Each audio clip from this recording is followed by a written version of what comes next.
नमस्कार, शाम के 7 बजने को है। शंखनाद में आप सभी का स्वागत है। मैं हूं आपके साथ चित्रा त्रिपाठी। बड़ी खबर के साथ इस बुलेटिन की शुरुआत हम करने जा रहे हैं।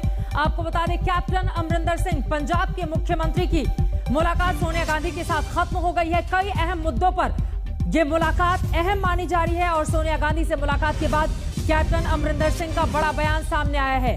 उन्होंने कहा, अध्यक्ष से पार्टी के आंतरिक मामलों पर चर्चा की गई है, विस्तार से बातचीत हुई है, आला कमान का हर फैसला मुझे मंजूर है।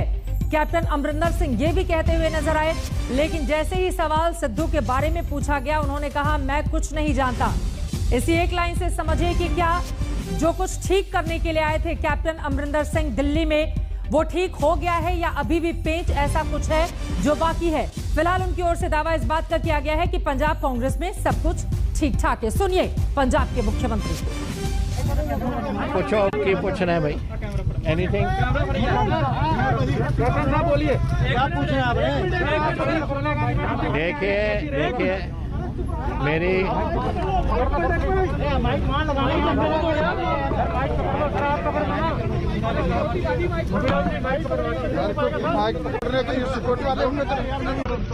अच्छा देखो, छोड़ो, एक मिनट। अगर आप चुप नहीं होगे फिर आवाज नहीं आएगी। चुप तो करो प्लीज। हाँ जी, मैं आया था हमारे कांग्रेस प्रेसिडेंट को मिलने और मैं उनसे मिला हूँ। कई बातें थी हमारी इंटरनल मैटर्स पार्टी की, हमारे पंजाब के डेवलपमेंट की, वो सारी बातें मेरी उनसे हुई हैं। एंड आई हैव जो फैसला कांग्रेस प्रेसिडेंट करेंगे as far as Punjab party is concerned or whatever other political activity, we are all geared up to take full action on her on जो भी वो चाहेंगे। तो we have no problem Punjab के साथ। Punjab is totally geared up for the coming elections and जो भी फैसला कांग्रेस पार्टी में do on anything the Congress president, we are all ready for it. देखिए बात हिंदी पंजाबी मिक्स ओ यार, हुण मैनू बंगाली नहीं आती, हुण मैं की करा? What do I talk? Punjabi फिर ये कहते ने हिंदी बोलते हो, कितनी बार बोलना? देखो गल यार सुनो मेरी, हुण जेड़ी साडी आज मुलाकात हुई है, हर बार जब मैं दिल्ली आना मैं अपने कांग्रेस प्रेसिडेंट को मिलना है और उन्होंने जो आदेश ने असी पंजाब के कैरी आउट कर रहे हैं। डेवलपमेंट के काम बड़े से और सारे डिस्कस हुए हैं, पॉलिटिकल इशूज भी डिस्कस हुए हैं। जो फैसला विल बी अनाउंस्ड बाय हर, वो फैसला बिल्कुल असी सिरे चढ़ावांगे। क्या पंजाब का विवाद सुलझ गया? कहा जा रहा था सिद्धू साहब को भी कोई बड़ी जिम्मेदारी मिल सकती है। I do not know anything about Sidhu साहब। मैं तो हमारी सरकार का काम है और वो मैं आपके प्रेसिडेंट से डिस्कस किया और हमारे पॉलिटिकल इशू भी डिस्कस किया। जो भी फैसला होगा ऑन एनीथिंग पार्टी का हो, किसी का वो हम पूरा अमल करेंगे जो हमारे कांग्रेस प्रेसिडेंट चाहते हैं। नवजोत सिंह सिद्धू लगातार पंजाब के मुख्यमंत्री कैप्टन अमरिंदर सिंह को आप सुन रहे थे। सबसे बड़ा सवाल जो नवजोत सिंह सिद्धू को लेकर पूछा गया, उस पर उन्होंने कह दिया कि इसके बारे में मैं कुछ नहीं जानता। सत्येंद्र चौहान मेरे सहयोगी और ज्यादा जानकारी के साथ जुड़ चुके हैं। सत्येंद्र, उनके इस बयान के अर्थ को क्या समझा जाए? पंजाब कांग्रेस में सब कुछ ठीक ठाक है, चुनाव को लेकर भी हम पूरी तरह से तैयारी कर रहे हैं, लेकिन सिद्धू को लेकर जो सबसे बड़ा सवाल था, जब उसके बारे में पूछा गया तो उन्होंने कहा, मुझे तो कुछ पता ही नहीं है। क्या मतलब निकाले जाए इसके? चित्रा, देखिए, आज जो सवाल है, हर कोई जिस सवाल का जवाब जानना चाहता है वो दरअसल नवजोत सिंह सिद्धू से जुड़ा हुआ है और हर कोई नवजोत सिंह सिद्धू के बारे में जानना चाहता है। उनका अगला रोल क्या होगा पंजाब पॉलिटिक्स में, वो जानना चाहता है। और कैप्टन अमरिंदर सिंह ने इस सवाल पर चुप्पी साधी है। इसका मतलब ये है कि तमाम दावे किए जा रहे हैं कि मसला सुलझा लिया गया है, लेकिन हम शुरुआती दौर से ही तमाम डिबेट और तमाम वाद विवाद के बीच एक चीज कहते आ रहे हैं कि ये मसला जितना आसान लग रहा है उतना आसान है नहीं।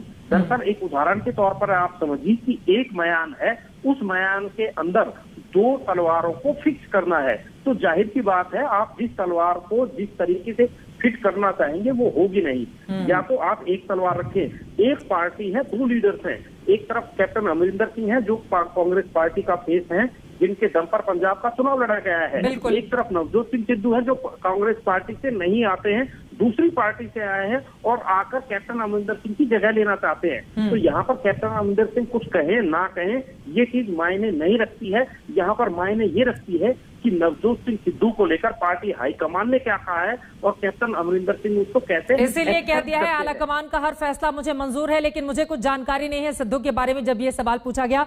फिलहाल के लिए आपका बहुत शुक्रिया इस पूरी जानकारी के लिए। तो चलो बुलावा आया है कि बाद अब कैप्टन अमरिंदर सिंह पंजाब वापस चले जाएंगे, लेकिन सिद्धू और उनके बीच जो कलह लगातार बीते कुछ दिनों से देखने को मिल रही थी, क्या वो खत्म हो जाएगी, ये अपने आप में बड़ा सवाल है।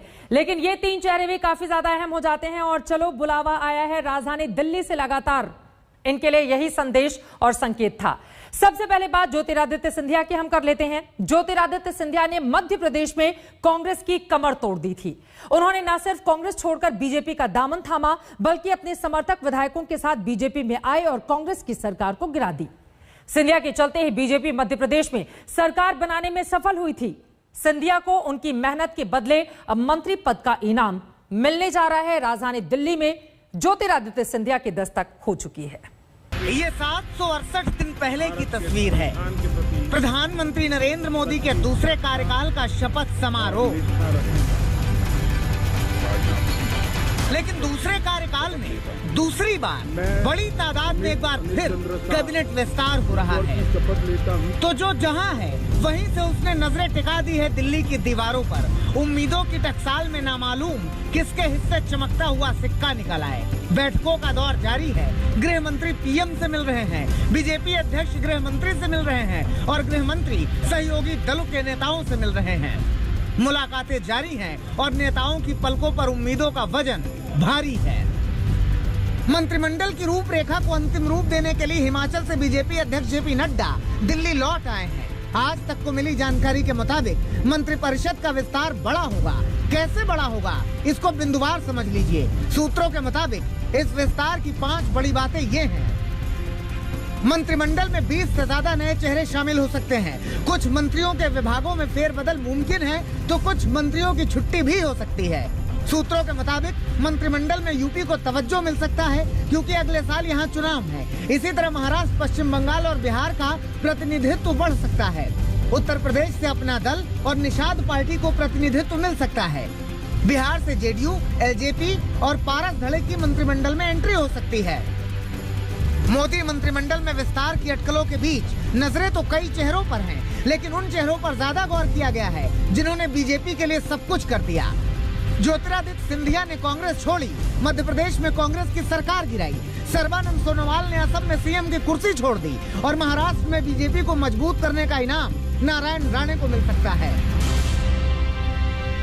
मैं एमपी हूँ तो दिल्ली आना ही पड़ता है।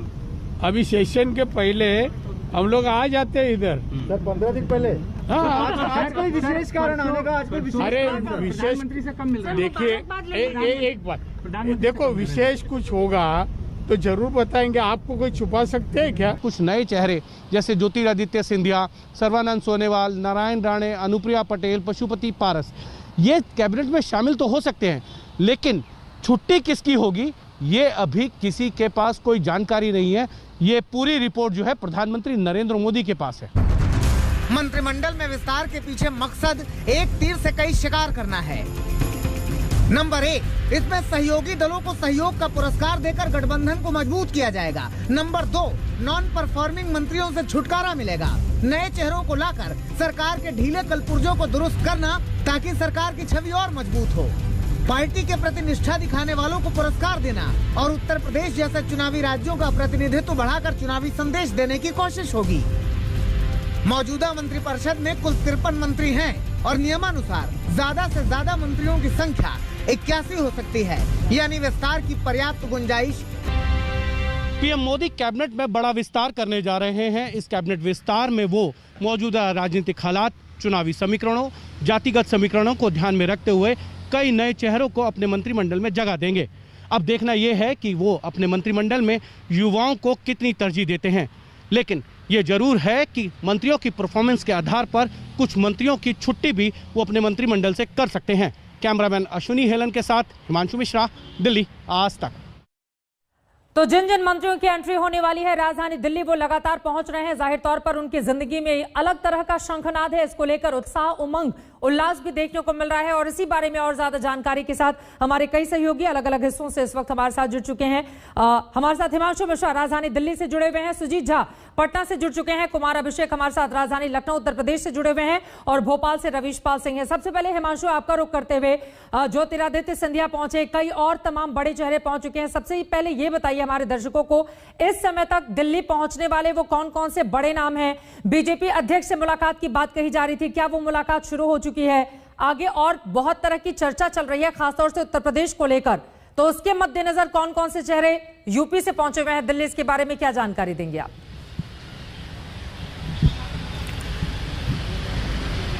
देखिए चित्रा, चलो बुलावा आया के तहत जो है वो सर्बानंद सोनोवाल के साथ नारायण राणे, ज्योतिरादित्य सिंधिया, ये तमाम वो लोग हैं जो आ चुके हैं। पशुपति पारस कल ही रात आ गए थे। लेकिन सवाल ये है कि जिन लोगों को दिल्ली के लिए बुलाया गया है उनसे मुलाकात कब होगी? जेपी नड्डा से मुलाकात करके बीजेपी के संगठन मंत्री बीएल संतोष यहाँ से जा चुके हैं। अब क्या आज ही रात को मुलाकात होगी या कल सुबह से ये सिलसिला शुरू हो जाएगा और कल 11 बजे कैबिनेट की बैठक है, उस कैबिनेट की बैठक के अंदर ये कह दिया जाएगा कि देखिए जिनकी परफॉर्मेंस अच्छी नहीं थी उनको अब हटाया जाएगा।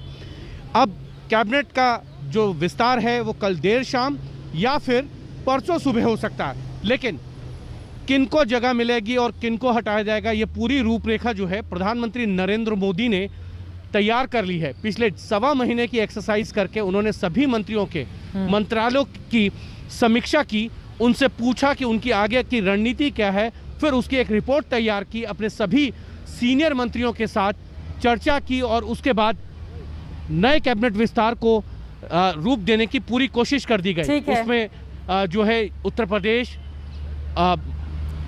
मणिपुर, गोवा, पंजाब, उत्तराखंड, इनका तो रिप्रेजेंटेशन होगा ही क्योंकि 5 राज्यों के विधानसभा चुनाव है अगले साल, लेकिन गुजरात और हिमाचल का भी रिप्रेजेंटेशन बढ़ाया जाएगा। या हो सकता है कि अनुराग ठाकुर जो वहां से मंत्री हैं उनके कद को बढ़ाया जाए, एमओएस से उनको स्वतंत्र प्रभार दे दिया जाए। बिल्कुल। लेकिन इतना जरूर है कि इस कैबिनेट विस्तार के अंदर वो सब आपको देखने को मिलेगा जिसकी उम्मीद आप सब बहुत दिनों से कर रहे थे। ये इतना बड़ा विस्तार होगा, शायद इसकी कल्पना बहुत से लोगों ने नहीं की थी और ऐसे ऐसे चेहरे देखने को मिलेंगे जिनके बारे में आपने सोचा नहीं होगा कि ये मंत्री बन सकते हैं। और यही नरेंद्र मोदी की खासियत है, जब भी वो इस तरीके का कोई कदम लेते हैं।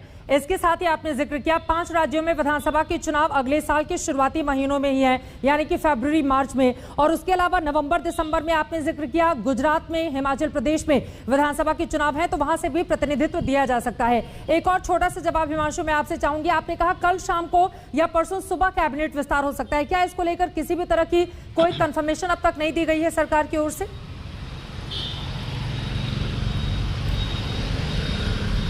देखिए अभी तक सरकार की तरफ से कंफर्मेशन नहीं आई है, लेकिन जो सरकार की तरफ से कैबिनेट में बदलाव को लेकर कदम उठाए जाने थे उसकी शुरुआत हो चुकी है। क्योंकि थावरचंद गहलोत जो सरकार के वरिष्ठ मंत्री थे, राज्यसभा के अंदर नेता सदन थे, उनको कर्नाटक का गवर्नर बना दिया गया। तो एक तरीके से ये कहा जा सकता है कि विस्तार को अंतिम रूप दिया जा रहा है और किसको, जिसकी छुट्टी की जा रही है उसको किस जगह लगाया जाएगा काम के अंदर, वो सब चीज़ें एक एक करके जो है सरकार कर रही है। सबसे पहला कदम उन्होंने थावरचंद गहलोत को कर्नाटक का गवर्नर बना के कर दिया है। तो ये जरूर साफ है कि एक राज्यसभा की सीट और खाली हो गई है, क्योंकि बीजेपी के पास वर्तमान में 2 राज्यसभा की सीट आ सकती थी, एक पुडुचेरी से और दूसरी असम से। तो अब एक सीट और बढ़ सकती है, वो है मध्य प्रदेश से। तो 3 लोग जो हैं हो सकता है जो लोकसभा या राज्यसभा के सदस्य ना हो उनको भी मंत्रिमंडल में जगह मिले। लेकिन देखना यह है क्योंकि प्रधानमंत्री नरेंद्र मोदी, मैंने अभी आपको पहले भी कहा को चुन चुन कर लाया जा रहा है, तो वहीं दूसरी तरफ जातिगत समीकरण भी साधने की कोशिश है। और हिमांशु मिश्रा हमें बता रहे हैं कि एक्सपर्ट को लाकर अपने मंत्रिमंडल को एक ऐसा रूप देना चाहते हैं जिसके जरिए 2024 की राजनीति को भी साधा जा सके। इन सब के बीच अलग अलग राज्यों में किस तरह की स्थिति है अपने संवाददाताओं के पास हम चलेंगे, लेकिन उसके पहले अपने आप में बहुत सारे चेहरे महत्वपूर्ण हो जाते हैं जिनका जिक्र हिमांशु लगातार यहां पर बार बार कर रहे थे। लेकिन मध्य प्रदेश से आया हुआ चेहरा ज्योतिरादित्य सिंधिया, सबसे ज्यादा कयास इन्हीं को लेकर लगाए जा रहे थे। हालांकि मध्य प्रदेश से उड़ान भरने के पहले उनकी ओर से कंफर्म कर दिया गया था कि हां मुझे बुलाया जा रहा है और कुछ बड़ा ओहदा दिए जाने की भी उम्मीद है। लेकिन जब वो दिल्ली पहुंचे तो फिलहाल यहां पर उन्होंने इस बारे में चुप्पी साध ली। देखिए, जिस वक्त मोदी मंत्रिमंडल में विस्तार की चर्चा जोरों पर थी, उसी वक्त ज्योतिरादित्य सिंधिया उज्जैन में महाकाल के दरबार में थे। उन्हें दिल्ली पहुंचने का कॉल आ गया। मोदी मंत्रिमंडल विस्तार की तैयारी हुई तो जहन में जो नाम सबसे पहले आए उनमें बड़ा चेहरा है ज्योतिरादित्य सिंधिया का। करीब 1.25 साल से ज्योतिरादित्य सिंधिया को मंत्रिमंडल में शामिल किए जाने की अटकलें लगाई जा रही थी। अब उम्मीद है कि कांग्रेस से पाला बदलकर बीजेपी के प्रति निष्ठा दिखाने वाले सिंधिया को पुरस्कार मिलने का वक्त आ गया है। सिंधिया को देवास और इंदौर जाना था, लेकिन पार्टी का बुलावा आते ही वो दिल्ली रवाना हो गए। अटकलें तेज हैं कि उनके दिल्ली लौटने का सीधा रिश्ता मंत्रिमंडल विस्तार से। हालांकि मीडिया से बातचीत में उन्होंने ऐसा कुछ नहीं कहा। उज्जैन का दौरा था, उज्जैन का दौरा हो गया है। मैं दिल्ली जा रहा हूँ, अगले हफ्ते दोबारा मैं दिल्ली जा रहा हूँ, दौरा समाप्त करके मैं दिल्ली। सिंधिया का मंत्री पद करीब करीब तय है। माना जा रहा है कि ज्योतिरादित्य सिंधिया को जगह देने के लिए थावर चंद को कैबिनेट से हटाकर कर्नाटक का राज्यपाल बनाया गया है। लेकिन दिल्ली पहुंचने के बाद भी सिंधिया ने मंत्री पद को लेकर चुप्पी साधे रखी। सर, कोई स्पेशल कनेक्शन दिल्ली आने के लिए कि नहीं आपको सिंधिया जी? कोई अपडेट?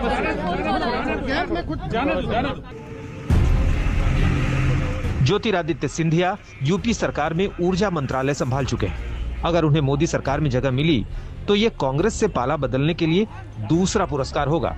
इससे पहले वो बीजेपी में आने के बाद राज्यसभा सांसद बनाए गए थे। भोपाल से रवीश पाल सिंह के साथ राहुल श्रीवास्तव और हिमांशु मिश्रा, दिल्ली आज तक। तो ज्योतिरादित्य सिंधिया को इनाम मिलने का वक्त आ गया है। राजधानी दिल्ली में वो पहुंच भी चुके हैं। रवीश पाल सिंह भोपाल से हमारे साथ जुड़े हुए हैं। रवीश, सिंधिया के समर्थकों में तो खासा उत्साह भी देखने को मिल रहा है। भोपाल से हालांकि चलते वक्त उनकी ओर से जरूर कुछ इशारे किए गए, लेकिन दिल्ली आते आते उन्होंने चुप्पी साध ली। इस चुप्पी के मायने क्या निकाले जाएं?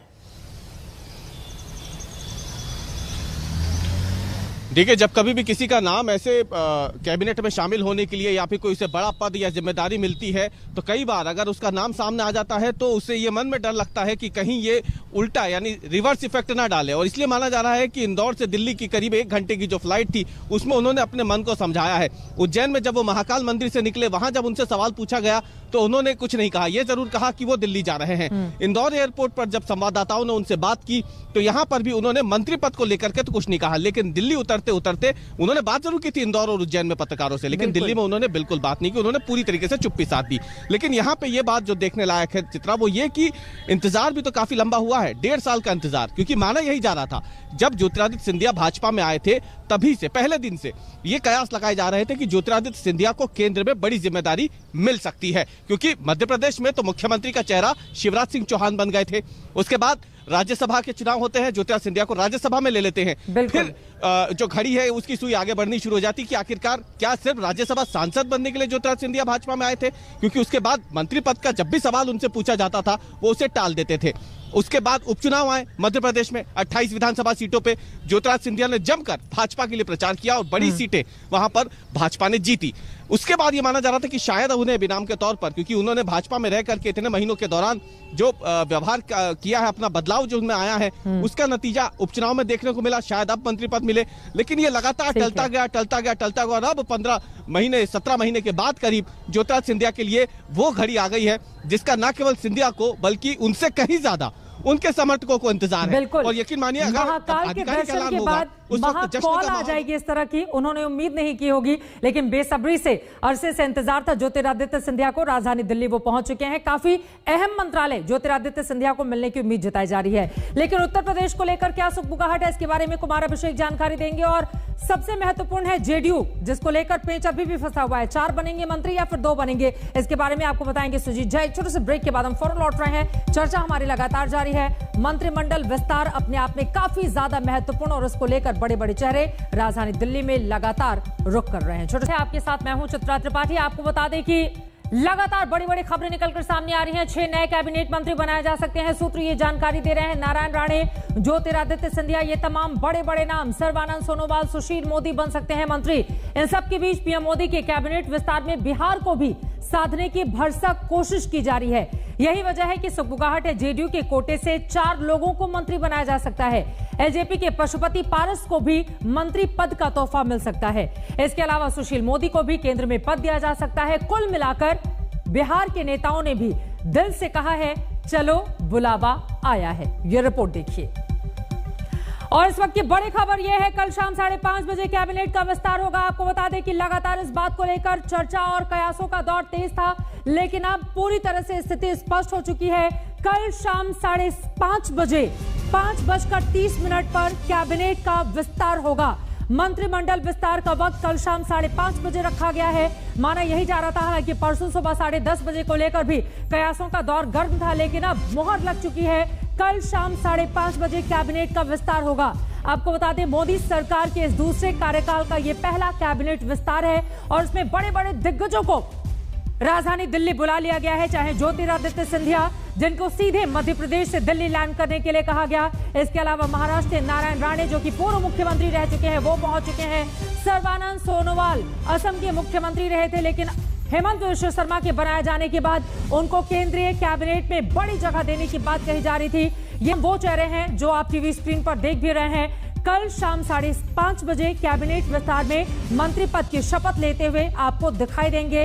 टाइम कंफर्म कर दी गई है। कल शाम 5:30 बजे केंद्रीय मंत्रिमंडल का विस्तार किया जाएगा और यकीनन इसके जरिए तमाम राज्यों जहां पर चुनाव होने हैं उनको भी साथ देने की कोशिश की जाएगी। हिमांशु मिश्रा हमारे संवाददाता जुड़ चुके हैं ज्यादा जानकारी के साथ। हिमांशु, तो जिस बात को लेकर लगातार अटकलें लगाई जा रही थी कि कल होगा परसों होगा, अब कंफर्म हो गया है कि कल शाम 5:30 बजे से लेकर 6 बजे के बीच मंत्रिमंडल विस्तार होगा। शपथ लेते हुए ये तमाम चेहरे जो इस वक्त टीवी स्क्रीन पर दिखाई दे रहे हैं, दिल्ली जिन्होंने रुख कर लिया है, वो सभी नजर आएंगे। हिमांशु,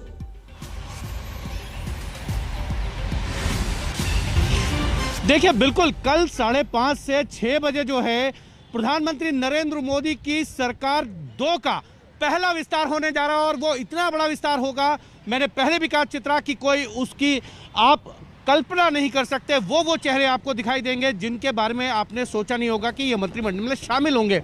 तो एक तरीके से जो दिल्ली में आओ चलो बुलावा आया है कि तर्ज पे अब जिनको मंत्री बनना है वो दिल्ली के लिए या तो रवाना हो चुके हैं, दिल्ली पहुंच चुके हैं। कल 5:30 बजे से 6 बजे तक कैबिनेट रीसफल होगा, ये पुख्ता जानकारी है हमारे पास।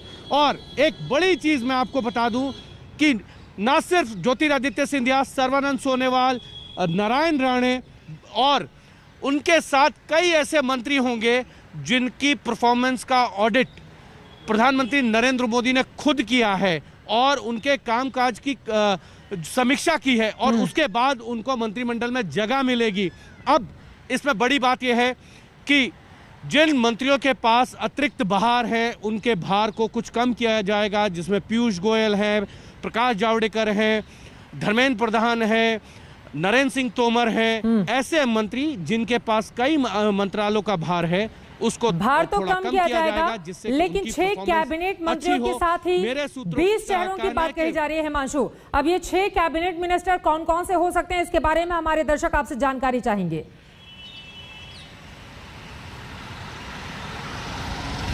देखिए ये अभी भी मैं ये कहूंगा कि 3-4 चेहरे तो साफ हैं, ज्योतिरादित्य सिंधिया, सर्बानंद सोनोवाल और साथ ही साथ जो है वो चेहरे नारायण राणे, जिनको प्रॉमिस किया गया था कि आपको मंत्रिमंडल में लाया जाएगा। तो नारायण राणे भी क्योंकि मुख्यमंत्री रहे हुए हैं, उप मुख्यमंत्री रहे हैं, तो उनको कैबिनेट मिलेगा। ज्योतिरादित्य सिंधिया ने जिस तरीके से मध्य प्रदेश में बीजेपी की सरकार बनवाई, कांग्रेस की सरकार गिरवाकर, उसका उनको यहाँ पर जो है ये कह सकते हैं कि पुरस्कार मिलेगा। सर्बानंद सोनोवाल को क्योंकि असम में मुख्यमंत्री थे, उनके नेतृत्व में चुनाव नहीं लड़ा गया, लेकिन वहाँ हेमंता विश्व शर्मा को अगर कमान दी गई, उसके बाद सर्बानंद सोनोवाल को यह प्रॉमिस किया गया था आपको दिल्ली में एडजस्ट किया जाएगा, तो यहाँ पर सर्बानंद सोनोवाल कैबिनेट रहेंगे क्योंकि वो प्रधानमंत्री नरेंद्र मोदी की पहली कैबिनेट में स्वतंत्र प्रभार के मंत्री थे, स्पोर्ट्स मंत्रालय वो देखा करते थे।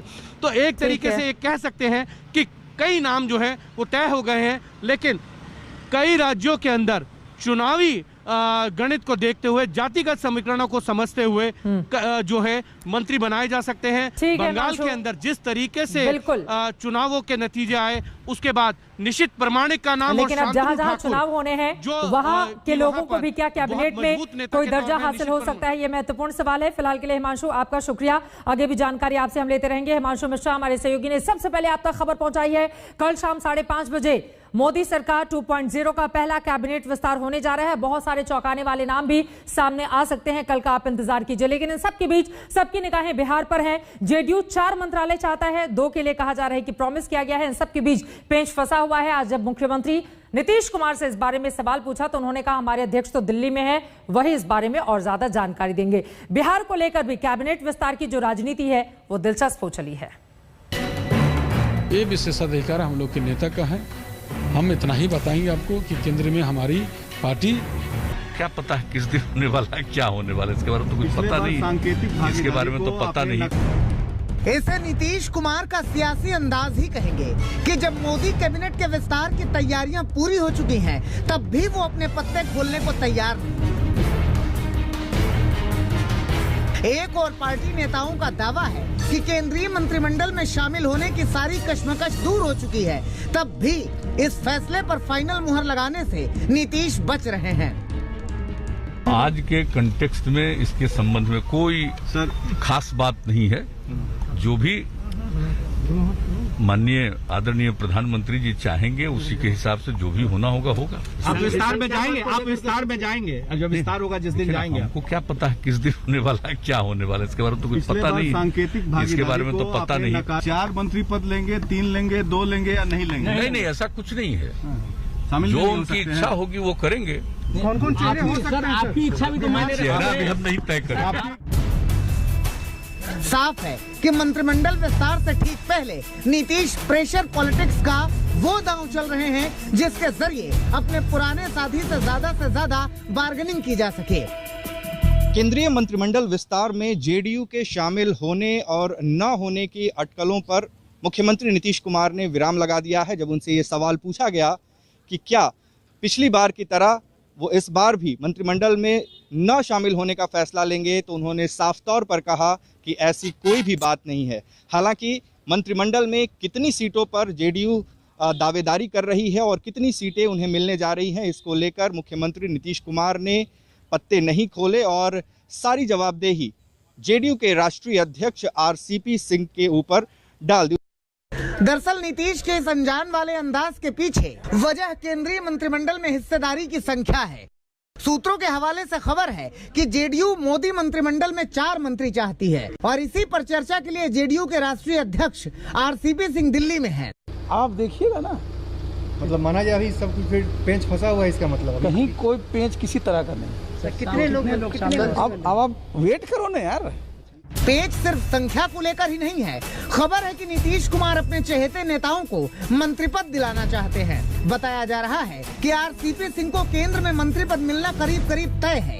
इसके अलावा नीतीश पूर्णिया से सांसद संतोष कुशवाहा, राज्यसभा सांसद रामनाथ ठाकुर और अति पिछड़े समाज से आने वाले जहानाबाद के सांसद चंदेश्वर चंद्रवंशी की मोदी कैबिनेट में एंट्री चाहते हैं। यही वजह है कि मनमाफिक मांग पर मुहर न लगने तक नीतीश साफ साफ कुछ भी कहने से बच रहे हैं। किसी फॉर्मूले के बारे में तो कोई जानकारी नहीं है, लेकिन इसके बारे में जो हमने हम लोगों के पार्टी के राष्ट्रीय अध्यक्ष हैं, उन्हीं को इन सब चीजों के लिए अधिकार है। जो कुछ भी अधिकृत वही है, बातचीत करके जो कुछ भी होना है उसी के हिसाब से होगा। शपथ लेता हूं। क्योंकि 2019 में नरेंद्र मोदी के दोबारा प्रधानमंत्री बनने के बाद जब जेडीयू को एक ही मंत्री पद का ऑफर मिला तो नाराज नीतीश ने मंत्रिमंडल से दूरी बना ली थी। इसके साथ बिहार से पूर्व डिप्टी सीएम सुशील मोदी का नाम भी मंत्री पद की रेस में है। बिहार चुनाव के बाद उन्हें दिल्ली शिफ्ट किया गया है। मंत्रिमंडल विस्तार के जरिए बिहार को साधने की कवायद में पशुपति पारस के हाथ भी मंत्री पद की लॉटरी लग सकती है। हालांकि पशुपति पारस को मंत्री बनाने की अटकलों के बीच चिराग पासवान ने उनके खिलाफ मोर्चा खोलने का ऐलान कर दिया। भाई मंत्री बनने के लिए आप हमारे नेता के विचारों को कुचल देंगे। मंत्री बनने की लालसा में उम्र भर जो हमारे नेता ने 50 साल सक्रिय राजनीति में बेदाग जो उन्होंने संघर्ष किया, आप उसको कुचल देंगे? आप उनके अरमानों को आप चिंगारी लगाकर आप मंत्री बनना चाहेंगे? उनकी बनाई हुई पार्टी को धोखा देकर आप मंत्री बनना चाहेंगे? बिहार की राजनीति में उथल पुथल मची हुई है। नीतीश सरकार के खिलाफ ही मंत्री विधायक आवाज उठा रहे हैं। ऐसे में नीतीश मंत्रिमंडल के बहाने सत्ता का संतुलन साधने की कोशिश में है। देखना होगा कि बीजेपी उनकी मांगों को कितना मानती है। पटना से रोहित कुमार सिंह के साथ आज तक ब्यूरो। पटना से सुजीत झा मेरे सहयोगी लगातार जुड़े हुए हैं। सुजीत, सीधा से सवाल है, ये जो 4 की चिंता जेडीयू की बनी हुई है, क्योंकि लंबे अरसे के बाद केंद्रीय कैबिनेट में उनको जगह मिलनी है, ऐसे में ये बताइए चिंता दूर की गई या पसोपेश की स्थिति अभी भी बनी हुई है? वो 4 मांग रहे हैं, यहां से सिर्फ 2 देने की बात कही जा रही है, बीच का कोई रास्ता निकला या फिर नहीं? सुजीत, देखिए चित्रा, इसमें रास्ता निकालने वाली कोई बात नहीं। जैसे आप मुख्यमंत्री नीतीश कुमार ने जो बयान दिया है उस पर गौर करें तो उनका कहना है कोई फॉर्मूला नहीं, कोई संख्या नहीं, जबकि जो मोदी सरकार का दूसरा शपथ ग्रहण हुआ था उसमें 1 मंत्री पद मिल रहा था जेडीयू को, तो नीतीश कुमार ने साफ उससे इनकार कर दिया था कि सांकेतिक मंत्री बनने का कोई मतलब नहीं है। लेकिन आज उनके सुर बदले हुए हैं और वो ये मान कर चल रहे हैं कि ये प्रधानमंत्री का विशेषाधिकार है कि वो कितनी संख्या में मंत्रियों को शामिल करते हैं। लेकिन एक बात इसमें यह है, अगर 4 मंत्री शामिल होते हैं तो मंत्री के कौन कौन मंत्री होंगे ये अलग तय होगा। 2 मंत्री अगर शामिल होते हैं तो कौन कौन मंत्री होंगे ये अलग तय होगा, क्योंकि जेडीयू का जो कोर वोट बैंक है वो अति पिछड़ा और महादलित का है और नीतीश कुमार की ये कोशिश रहेगी कि इसमें ये दोनों जातियों से जो सांसद हैं उनको मंत्री पद मिले, तो इस पर उनका विशेष जोर रहता है। यही वजह है कि पिछली बार मंत्रिमंडल में शामिल होने में दिक्कत हुई क्योंकि एक ही संख्या थी। आरसीपी की, जहां तक आरसीपी सिंह जो कि राष्ट्रीय अध्यक्ष हैं जेडीयू के, और उनको अधिकार है कि वो बातचीत करें कि कितनी संख्या उनको मिल रही है, क्योंकि अगर 4 संख्या मिलती है तो आरसीपी सिंह भी उसमें शामिल हो सकते हैं, लेकिन 2 अगर मिलेगी तो फिर मुश्किल हो जाएगी। ये तमाम बातें हैं, अगर ये उस पर अटकलें लगाई जा रही है और बातचीत का दौर अभी जारी है। चलिए, ये महत्वपूर्ण जानकारी सुजीत आपने दी। सीधे उत्तर प्रदेश का हम रुख कर लेते हैं। कुमार अभिषेक, वैसे तो मैं आपके पास सबसे देर से आ रही हूं, लेकिन सबसे ज्यादा दुरुस्त उत्तर प्रदेश को ही करना है बीजेपी को, क्योंकि अगले साल विधानसभा के चुनाव होने 6 से 8 महीने का वक्त बाकी है। ये बताइए कौन कौन से चेहरे अब दिल्ली के लिए उड़ान भर रहे हैं लखनऊ से? बिल्कुल चित्रा, सब कुछ कील कांटे जो ठीक करने हैं वो चुनाव को लेकर के ही करने हैं और मुझे लगता है कि उत्तर प्रदेश को खासा तवज्जो मिलने जा रहा है इस मंत्रिमंडल विस्तार में। 6 से 7 संख्या अनुमान की जा रही है कि इतने मंत्री उत्तर प्रदेश से बनाए जा सकते हैं। जातियों का संतुलन होगा और साथ साथ क्षेत्रवार संतुलन भी होगा, यानी कि ईस्टर्न यूपी, वेस्टर्न यूपी और साथ साथ जो तराई के इलाके हैं उस इलाके से भी बनाए जाने की खबरें हैं। जो नाम एकदम से कंफर्म हमें दिखाई दे रहे हैं वो अनुप्रिया पटेल का है, बाकी तमाम नामों पर इस वक्त सिर्फ चर्चा चल रही है। दूसरा जो हम लोग जिस नाम पर चर्चा कर रहे थे वो है प्रवीण निषाद। हालांकि आज प्रवीण निषाद कुछ देर पहले तक गोरखपुर में थे, अब उन्हें कॉल आया है कि नहीं, फिलहाल ये कहना मुश्किल है क्योंकि कल शपथ ग्रहण है, तो ज्यादातर लोगों को आज या कल सुबह तक वहां पहुंचना होगा। कई ऐसे नाम है, कई ऐसे नेता हैं जो इस वक्त दिल्ली में भी बैठे हैं जिनकी चर्चा काफी तेज है इस वक्त की वो उत्तर प्रदेश से जो सांसद बनाए जा सकते हैं। रीता बहुगुणा जोशी का नाम है, वरुण गांधी का नाम चर्चा में है, इसके अलावा रमापति जो त्रिपाठी हैं, रमापति राम त्रिपाठी हैं, उनका नाम भी इस वक्त चर्चा में है। दलित कोटे से विनोद सोनकर, हालांकि आज वो दिल्ली से वापस लौटे हैं, कहना मुश्किल है। एसपी सिंह बघेल जो कि आगरा के सांसद हैं, उनकी चर्चा है। सतपाल सिंह जो कि जाट कोटे का कह सकते हैं, बागपत से सांसद हैं, उनका नाम चल रहा है। तो कुल मिलाकर 7-8 नाम ऐसे चल रहे हैं जिसमें तमाम जो जातीय समीकरण है, जिसमें बीजेपी इस बार उत्तर प्रदेश से पिछड़ों और दलितों को ज्यादा प्रतिनिधित्व देने की कोशिश करेगी, सहयोगियों को साधने की कोशिश करेगी। और यही वजह है कि जो 2 सहयोगी इस वक्त बीजेपी के साथ हैं उन्हें मंत्रिमंडल में जगह मिलने की पूरी गुंजाइश है। सहयोगियों को भी साधना है, जातियों को भी साधना है। फिलहाल आप दोनों का बहुत शुक्रिया। कल शाम 5:30 बजे मंत्रिमंडल का विस्तार होगा और सबसे बड़ी खबर लगातार इससे जुड़ी हुई आप देखेंगे आज तक पर। एक छोटे से ब्रेक के बाद हम फौरन लौटेंगे। शंखनाद में आज के लिए बस इतना है।